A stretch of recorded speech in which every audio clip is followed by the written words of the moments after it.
water, earth, fire, air. Long ago, the nations on earth lived together in harmony. Then everything changed when wickedness increased among men.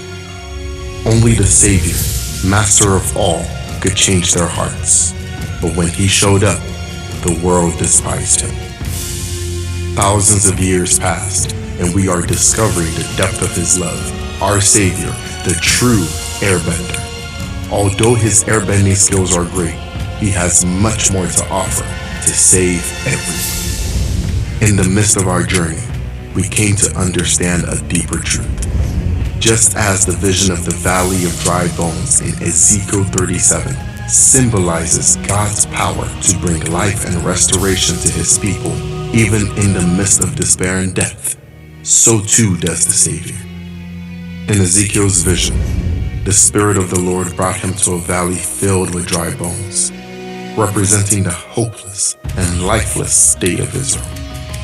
At God's command, Israel prophesied to the bones, and they were miraculously restored to life, forming a vast army. This vision illustrates the spiritual renewal and revival that God brings to his people through the work of his Holy Spirit. Like the wind that breathes life into the dry bones, the Holy Spirit revives and transforms us, giving us new life and empowering us to live in obedience to God.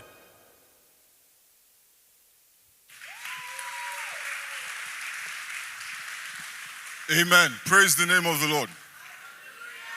Praise the name of the Lord. Amen. Good morning, everybody. My name is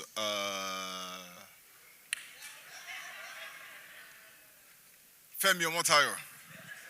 I'm the lead pastor of this congregation.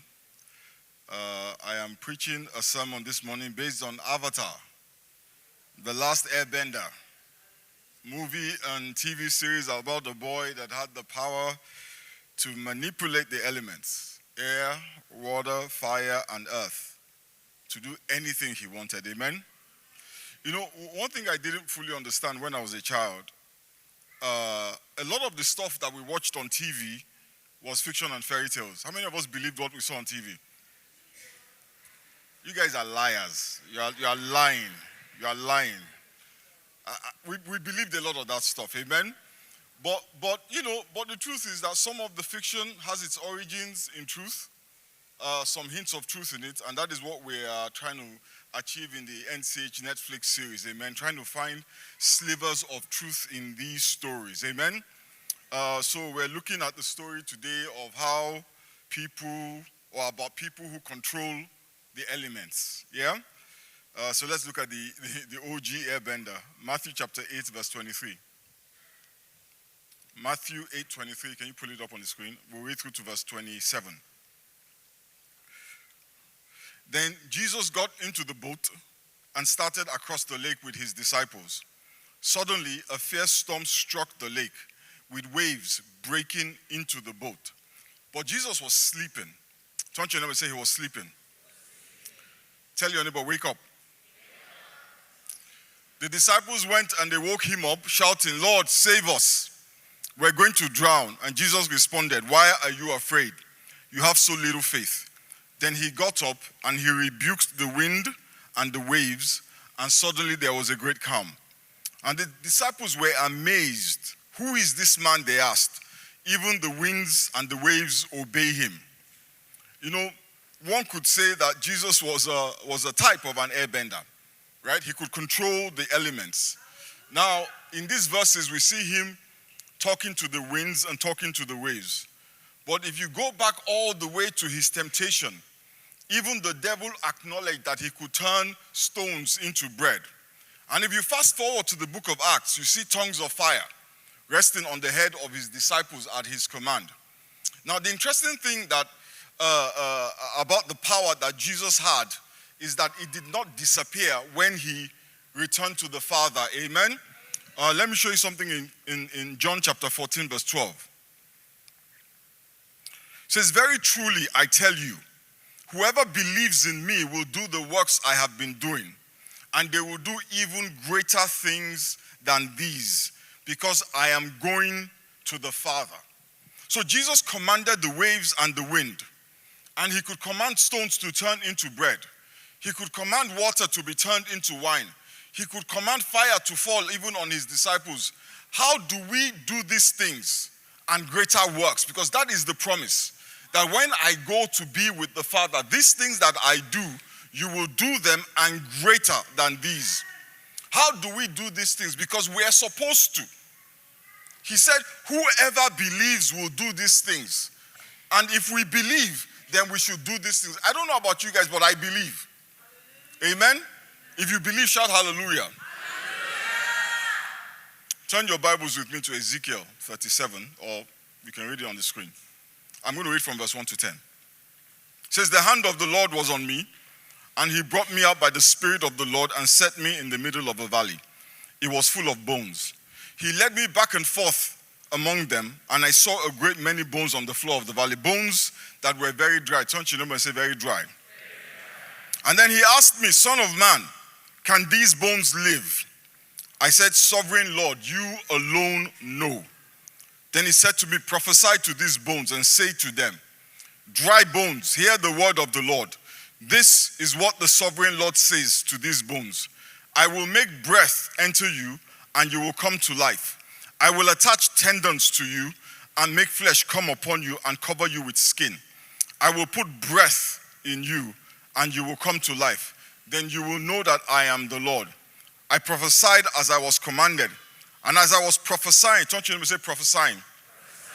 There was a noise, a rattling sound, and the bones came together, bone to bone.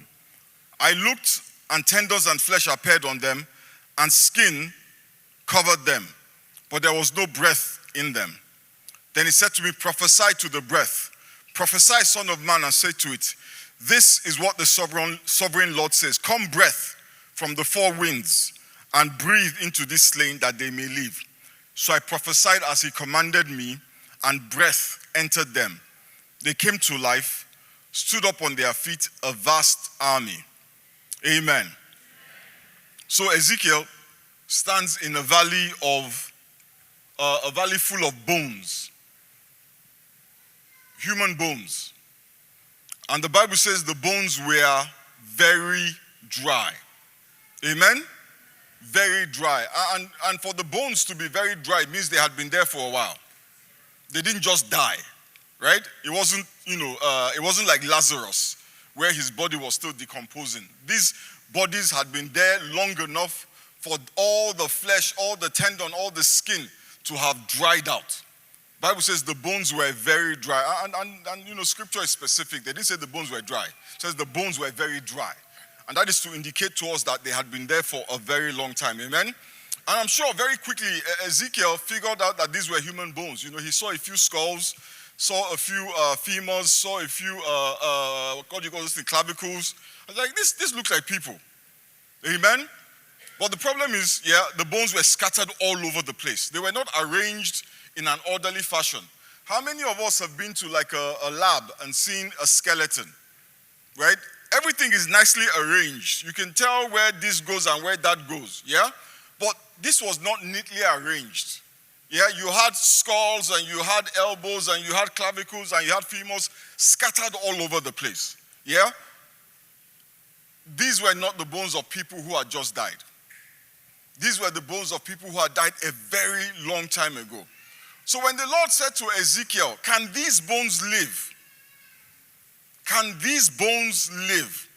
First of all, you've got a problem with the bones living. Then you've got a problem with dead people living. You've got a problem with bones that are very dry, then bones that are scattered everywhere. If you saw a dead body and the Lord said, can this person live? That is more believable. That is easier to, wrap your mind around than bones that were scattered all over a valley. In Ezekiel's mind, this would have been an impossible situation. How do dry bones come alive? How do these dry bones come alive and then become an army? If you think about it, if somebody said to you, dry bones can come alive, you will ask the person, what have you been smoking? Like, what are you on? But there's no record in the Bible that Ezekiel was on anything. And there's no record that the guy was, living in some fantasy world. But the thing is this, Ezekiel was a prophet of God. He was a man who understood that with God you must never say never. He understood that if God wants to do something, nothing can stop him. Why? Because the Bible says in Psalm 62 verse 11, God has spoken once, twice have I heard. Power belongs to God. If God wanted to open the door of life to these bones, Ezekiel understood that nothing and nobody can close that door, right? If God wanted to do it, the Bible says if God opens the door, nobody can close it. Now, I think what Ezekiel was not clear about was whether God wanted to do it or not. So he said, Sovereign Lord, you alone know. He was not dismayed by the complexity of the problem. He was not overwhelmed by the magnitude of the issues. The science of it did not befuddle him because it didn't matter. All that mattered was that he knew God. In Matthew chapter 19 verse 26, Jesus, looking at them intently, he said, humanly speaking, it is impossible, but with God, everything is possible. Not some things, everything is possible. Hallelujah. With God, with human beings, some things are impossible. But with God, everything is possible. But then God says to Ezekiel, who is a man to whom things can be impossible, God says to Ezekiel, prophesy to the bones. God did not prophesy to the bones. God did not speak to the bones. Now we all believe that if God had spoken to the bones would come alive. Right? That is easier to believe. Rather, God said to Ezekiel, you speak to the bones. And not only speak to the bones, speak to the wind. Speak to the four corners of the earth and command them to bring breath into these dry bones. God spoke to Ezekiel, and Ezekiel spoke to the bones. When God wanted to bring water out of a rock for the Israelites to drink, he didn't speak to the rock. He asked Moses to speak to the rock. When Jesus Christ was teaching his disciples how to move mountains, he said to them, speak to the mountains and they will move. For some reason, God has chosen to use us as the instruments of making his will come to pass. The Bible says in the book of Romans chapter 10 verse 10, it says, for with the heart man believes. Our heart is for believing. And when we believe, the Bible says we are counted as righteous. It says with the heart man believes unto righteousness, and with the mouth confession is made unto salvation. That means that another word for salvation is deliverance, breakthrough. It says your mouth confesses unto salvation. That means that the words that you speak impact your deliverance. And we have talked about this so many times. But this morning, I want us to see what is really going on here. The words that God speaks, they have power, right? How many of us agree? His words have power over the elements, over nature. Why? His words are backed by his authority. Amen? In Deuteronomy chapter 4 verse 39, the Bible says, remember this. Touch your neighbor and say, remember this. Tell your other neighbor, keep it firmly. It says, remember this and keep it firmly in mind. The Lord is God.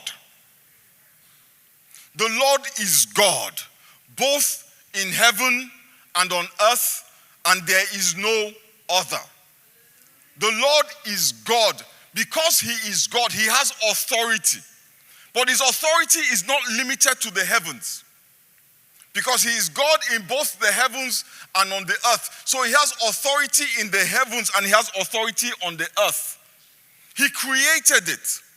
In the book of Jeremiah 32, the Bible says, sovereign Lord, you have made the heavens and the earth by your great power and your outstretched arm.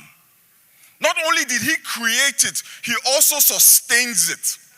In Hebrews chapter 1 verse 3, the Bible says, the sun is the radiance of God's glory, the exact representation of his being, sustaining all things by his powerful word.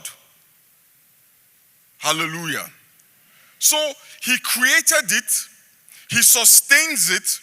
So if he wants to make changes to it, he can. Amen? He's the creator, he has all authority and all power. But then the creator says to Ezekiel, speak. What he was doing was that he was asking Ezekiel to speak on his behalf. Amen? And by asking Ezekiel or commanding Ezekiel, he was transferring to Ezekiel some of his authority. Amen? Ezekiel spoke not with his own authority. He spoke as God's representative. He spoke as God's mouthpiece. Amen? So he spoke to the wind because the creator of the wind told him to speak. Hallelujah. Ezekiel's words had power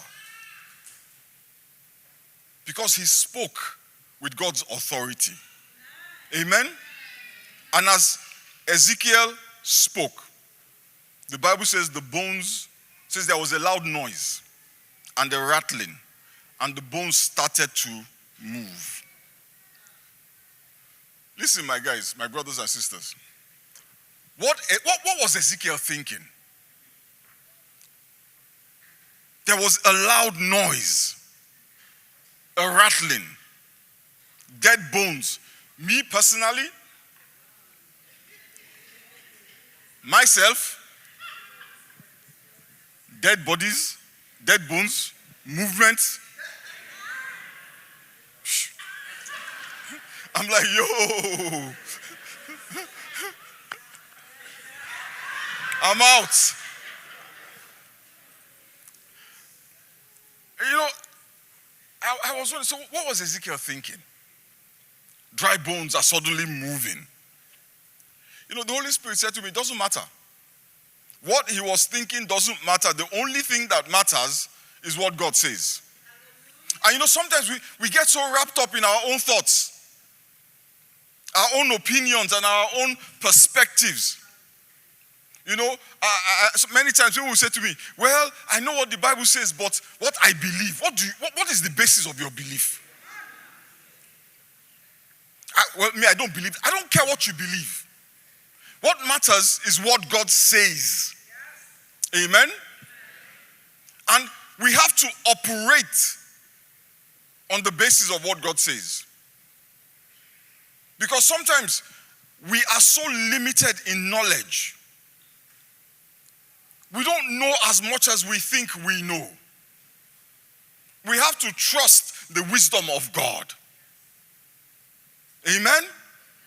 It would be a big mistake when dealing with God to try and frame him or understand him in the context of humanity. Isaiah 55 verse 8, he already warned us. He said, my thoughts are not your thoughts. Neither are your ways my ways. So why do we try to comprehend him through our own ways? We keep comparing him to a man. But he's telling us, I don't think like you. I don't do stuff like you guys. And I'm sure it did not make any sense to Ezekiel. But if God said it, I believe it and I will say it. My brothers and sisters, if God has said it, then you should say it.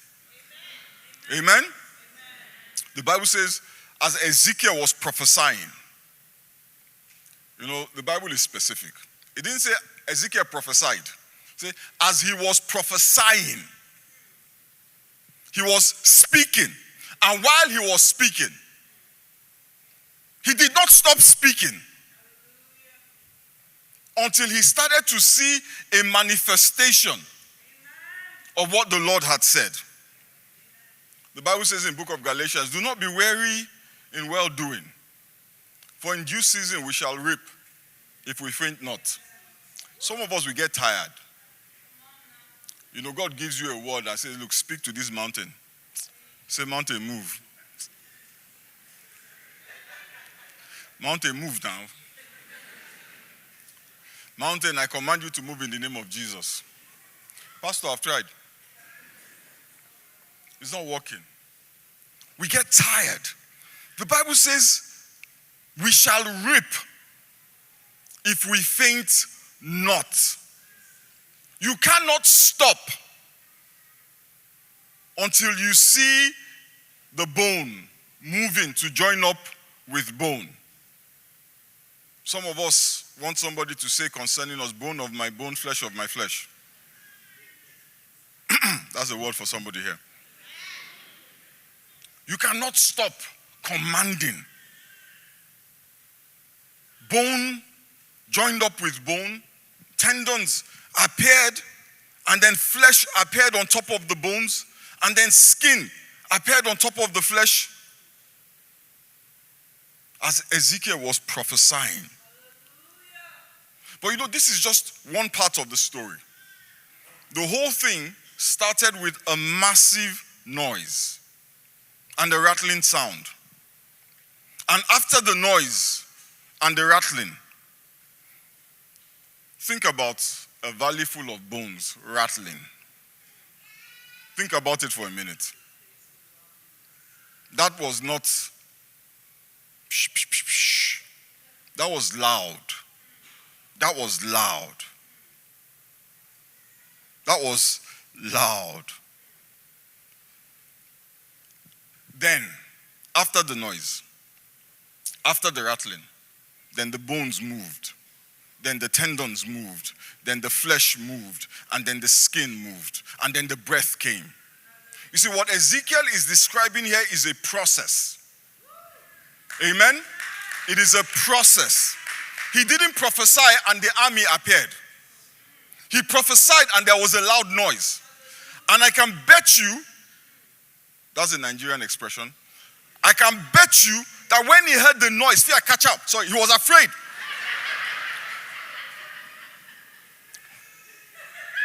When he heard the rattling,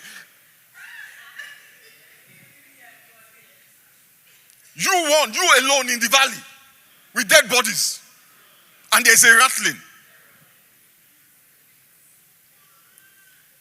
There was a process. And in order for the bones to come alive, in order for them to be an army, first of all, there needed to be a coming together of bone to bone. They needed to be arranged in proper order. The skull needed to move to position. And then the vertebrae needed to align. C1, C2, in proper order. Not C7 and C1. In proper order. And then tendons. They were necessary because without the tendons, the bones would have just been disorganized. Then flesh, because the bones need muscles. And then skin. And then breath. Every stage of the process was necessary in order for the bones to achieve God's purpose. You see, God was not bringing them together for the sake of bringing them together. He was bringing them together to be an army.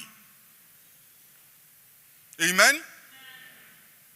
My brothers and sisters, God has a purpose for your life.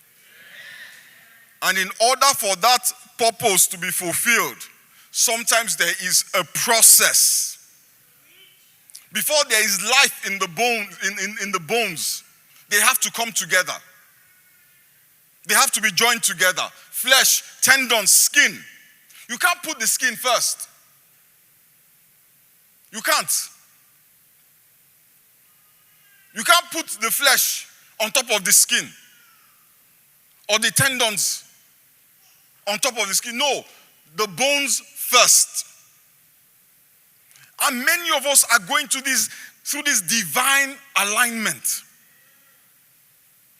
We're going through this divine coming together of bones. And it's tough because we would rather the army was standing today.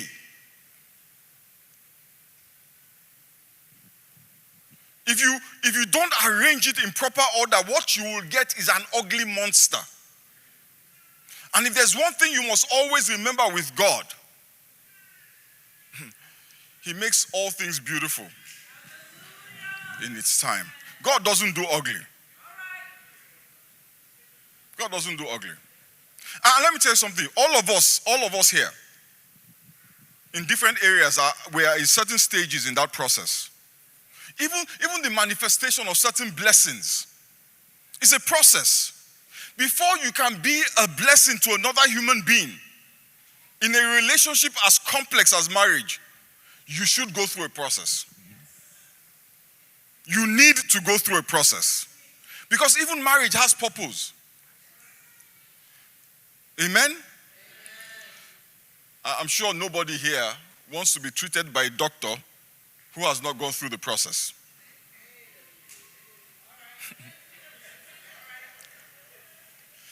The dry bones went through a process before they could become an army. Yeah? You know what happens to people who skip the process? They fail. They fail. You know, one of the things that I do in like a hobby is bake. I like to bake bread. I'm creating this recipe, which is an amalgamation of different recipes, my own personal recipe. I'm going to brand it and give it a name. And then I'm going to open shop.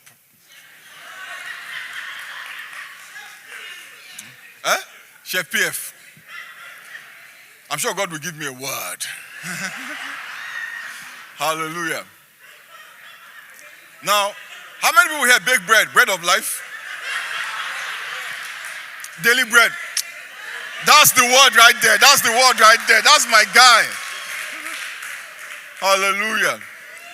But one thing I will tell you about baking bread is that it's a process. You see that bread that you people see? All nice and fluffy. If you miss one step of the process, one step, oh my God, you will not get bread. You get a missile that you can stone somebody with. You have to get flour and yeast, precise amounts, which means it has to be measured. And if you use cups, you will mismeasure it. So you have to use grams. And you have to have a scale that works properly, which means you have to have gone and bought a scale. Right? So you put flour, yeast, sugar, salt, water, or milk in precise quantities, measured out. Room temperature. Your eggs have to be room temperature. Your milk has to be room temperature. You can't bring it out from the fridge and just pour it inside. The yeast won't rise. Because yeast only rises at certain temperatures. And when you finish kneading the dough, you have to check the temperature, because if it is too hot, the yeast will finish it before it enters the oven. You just be looking at the bread. How can they be selling bread for $5? You listen, when you do that work, you understand. It has to proof, which means you just leave it. And no matter how, this is my recipe. I have a proofing box where the temperature is controlled. I don't leave it to the atmosphere. I have my own proofing box. Levels, thank you. So after, and then by the way, the way you deal with the dough, oh, Jesus is Lord. You know you can over-knead your bread and it will just collapse. And you can under-knead it and the gluten doesn't form. When you enter Kroger again and you see bread at $6, don't be turning up your nose. And if you see bread of life bread or daily bread, don't complain about the price. Oh. Hallelujah. Amen. If you skip one step of the process, you're not going to get bread. I have to proof the bread for about 4 hours at 90 degrees Fahrenheit. 4 hours, 90 degrees Fahrenheit in the proofing box. If you get too impatient, 1 hour, 2 hours, I have a meeting, and you open the proofing box, the bread is looking at you. It has not risen at all. But you look at it, the thing is not rising, you're like, this thing is not working, you want to throw it away. Patience. Patience. You see, part of the process is patience. Hour 1, hour 2, hour 3, 4 hours. And then you come at that 4th hour. And that thing that you saw at the 2 hours, at the 2nd hour, looking flat and dead, also it has puffed up. The yeast has done its work. Amen? Then you put it in the oven. And in due season, you bring out the bread. And the aroma fills the house. And when you break it open, you want to take a picture and put on Instagram. Because it is so beautiful. But that beauty, which everybody admires, is a process. Hallelujah. One time I thought I would skip the process. I was like, you know what? Why am I measuring temperature of milk? It's been sitting on the counter for 20 minutes and I poured the milk inside. The yeast was just there. You can taste it, but it didn't do anything to the bread. If you skip the process, many times you will fail. But you know, God is merciful. So we're saying to God, you know what, God, I don't need all this proofing time. God, I'm good. I can do this thing in 20 minutes. God, I don't need to waste all of this time. And God looks at you and he loves you, so he ignores you. Many of us, the stagnation that we're experiencing is God's mercy. You know, I can tell you stories of prayers that I am thanking God he did not answer. Anyway, for these bones and for Ezekiel, the process started with a loud noise. A loud noise. I'm sure he wasn't expecting a loud noise. I'm sure he thought, I'll speak to the bones and, everything will just... But he kept prophesying in spite of the noise. Until the process was complete, he kept prophesying. And sometimes when our process starts with a loud noise, you prophesy and say, Lord, bring forth the bone of my bones and the flesh of my flesh. Bring my Boaz. And instead of a proposal, your boyfriend breaks up with you. Say, Lord, you have said I will be the head and not the tail. Promotion does not come from this. I prophesy to this position. By tomorrow, I will be the CEO. And then they fire you. Listen to me. Our instinct is to see those kinds of things as failure. But sometimes, when you park a car in the garage, you have to go back to go forward. Sometimes, you have to go back. You cannot make an omelette without breaking an egg. And some of the situations that we're in were like eggs that need to be broken. And let me tell you something about God. He doesn't send you like that. He will break it. Guess what? Because he loves you. Like a good parent, he would rather you experience the pain now than in front, where so much more damage can be done. Every instinct in you is telling you, this is not a good thing. This is a problem. And panic wants to set in. But you have to remember, don't panic. You stand in the water until the river parts.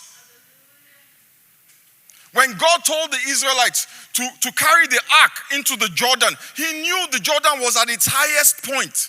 It was at flood stage. And he knew the power of the tide. And he told them, go into it.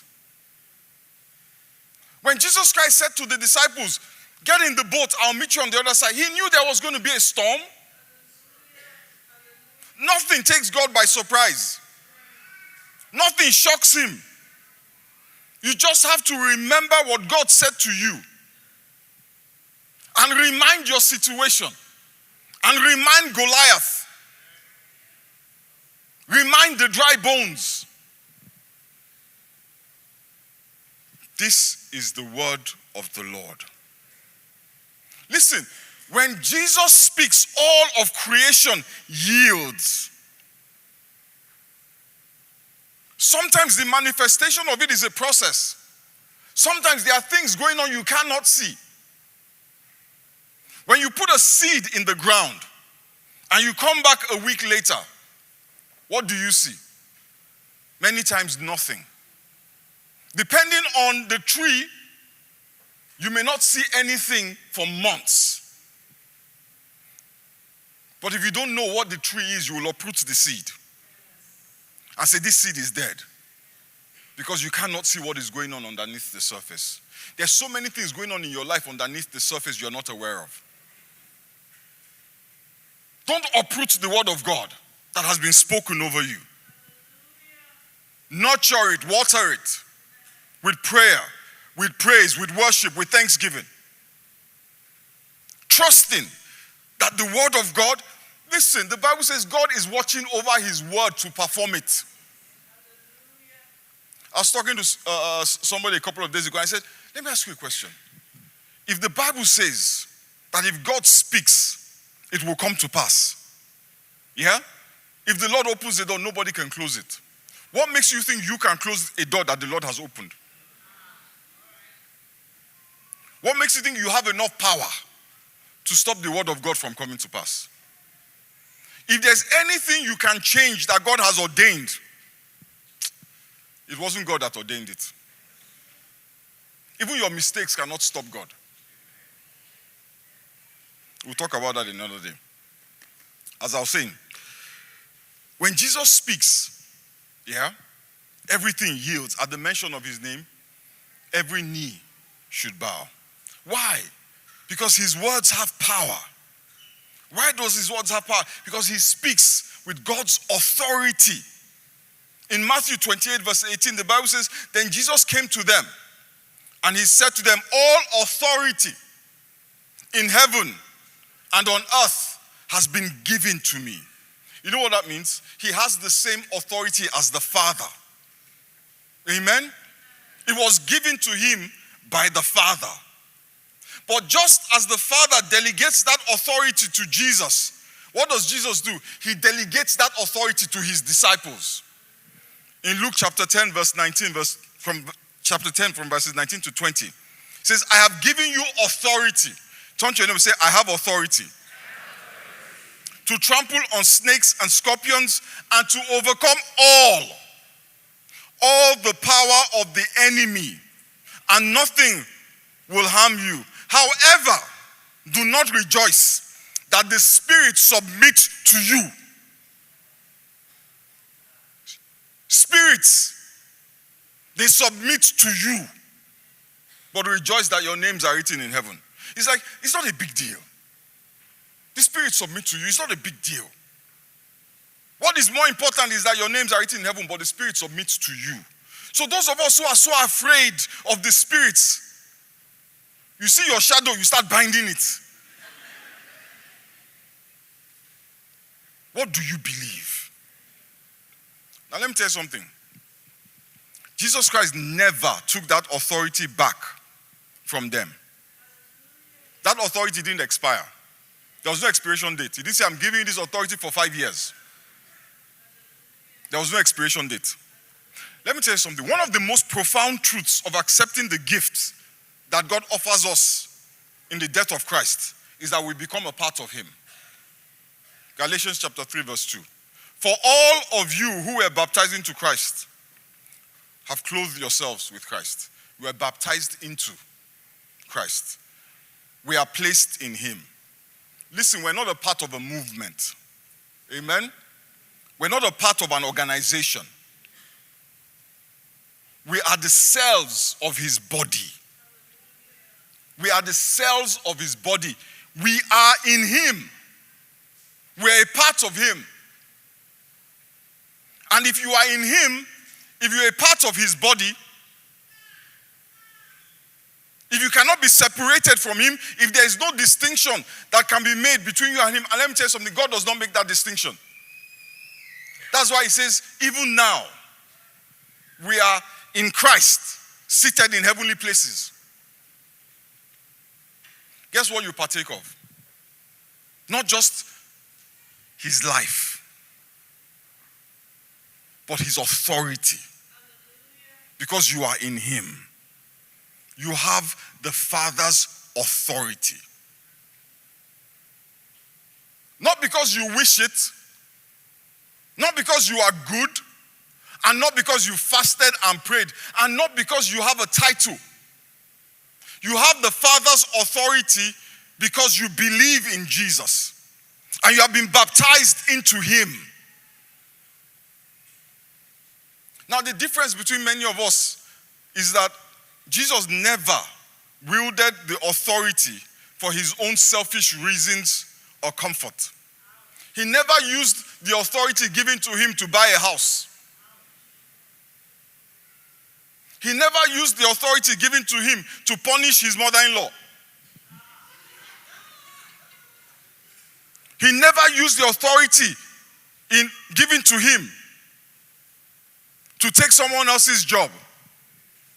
He used it to do the will of the Father. He wields that authority to bring to pass the will of God. Let me tell you something. Words that are not backed by authority, they have no power. That is why the name it and claim it, Pastor Bill, Pastor Shakes, it doesn't work. You see somebody's Mercedes, I claim it in Jesus' name.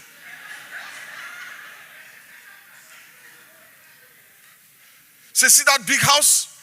I claim it. Claimer.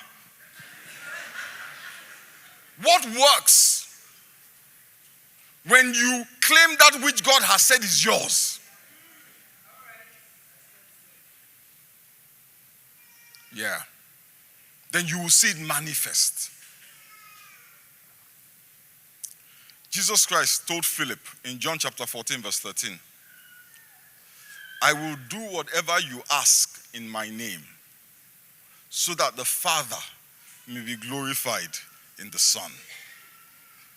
Even these prayers that we're saying in Jesus' name, Jesus said, I will do it only so that the Father may be glorified. Not to make you happy. That your joy may be full, and joy and happiness are two different things.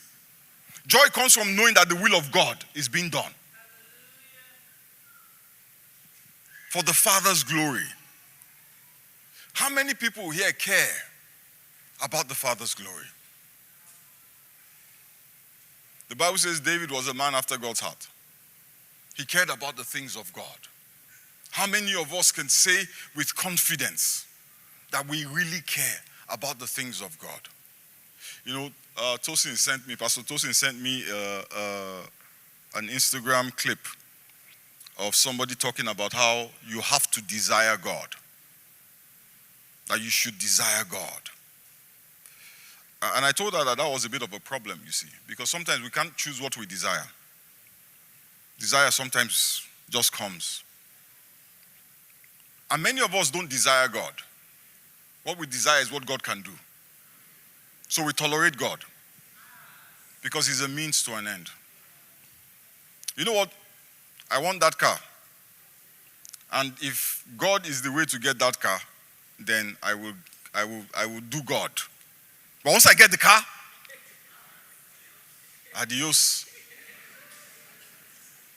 But I believe something, that if you look in your heart and you see that you're more interested in what God can give you than God, then you can go to God in prayer.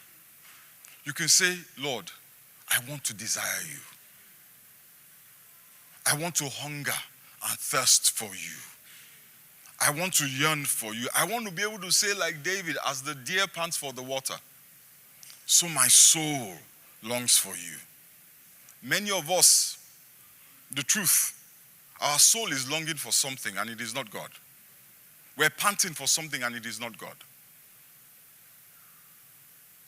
But that is not why we were made. There is a water that we drink and we thirst. But there's a water that we will drink and we will never thirst again. There's nothing on this earth that will satisfy you like God. And many of us are not satisfied even though we are being blessed. Because it is not about God. It is about the blessing. This morning, I want us to just bow our heads and take a moment and pray. If you look in your heart and all you see is a desire for things, a desire for things,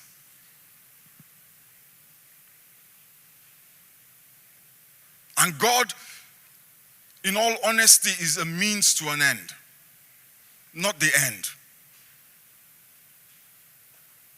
Ask him this morning to fill your heart with a desire for him. Ask him this morning to fill your heart with a longing for him. You also want to be able to say like David, as the deer pants for the water, so my soul longs after you.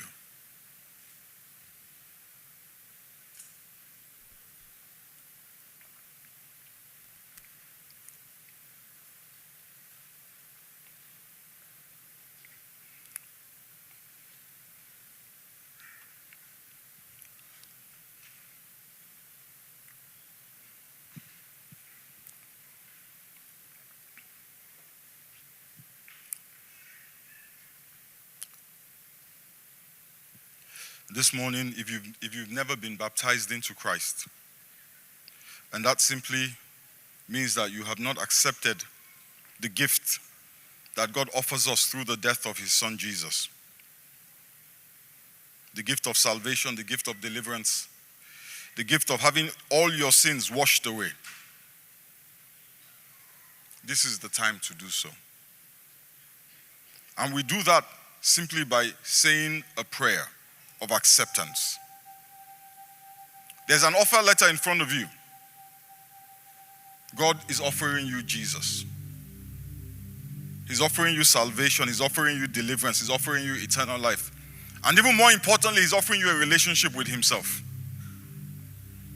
And the prayer to receive is very simple. And you can repeat after me. Father, I receive the gift that you offer in Christ.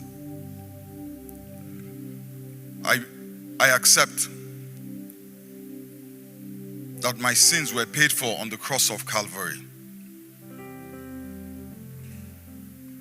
I accept that he died for me. Thank you, Father. Thank you, Father. Thank you for sending your son to the cross to die for me, to pay the price for my sins. Fill me, Father, with your spirit. Open my eyes that I may see, Almighty God, your will. That I may live a life that will glorify your name. In the mighty name of Jesus we have prayed. Amen. Praise the name of the Lord.